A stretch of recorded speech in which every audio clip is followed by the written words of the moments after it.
3 match টি-20 সিরিজকে সামনে রেখে শ্রীলঙ্কার উদ্দেশ্যে দেশ ছেড়েছেন বাংলাদেশ দলের 4 ক্রিকেটার।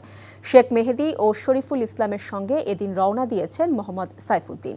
বাংলাদেশের জার্সিতে সাইফুদ্দিন সবশেষ খেলেছেন গত বছরের মে মাসে। শ্রীলঙ্কার বিপক্ষে টি-20 সিরিজ দিয়ে তার 14 মাসের অপেক্ষা ফুরালো। বারবার আসা যাওয়ার মধ্যে থাকা বাংলাদেশের 28 বছর বয়সী অলরাউন্ডার এবার আন্তর্জাতিক ক্রিকেটে নিজের জায়গাটা পাকা করতে চান।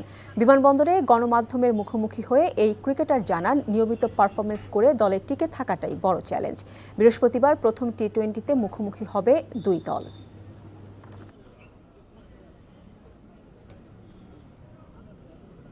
ইনশাআল্লাহ চেষ্টা থাকবে। আসলে সুযোগ পাওয়ার চেয়ে জায়গাটা ধরে রাখা অনেক কঠিন, সেটা আপনারা জানেন।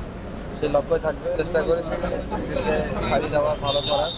ইনশাআল্লাহ প্রত্যেকটা অপরচুনিটি তো আসলে প্রত্যেকটা প্লেয়ারের জন্য কাজে আসে। আমি চেষ্টা করছি চট্টগ্রামে প্রতি ম্যাচে খেলাটা দেওয়ার।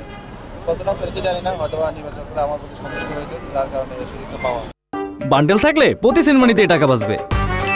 বিকাশ সেনমানি বান্ডেল কিনে জিতুন প্রতি লেনদেনে।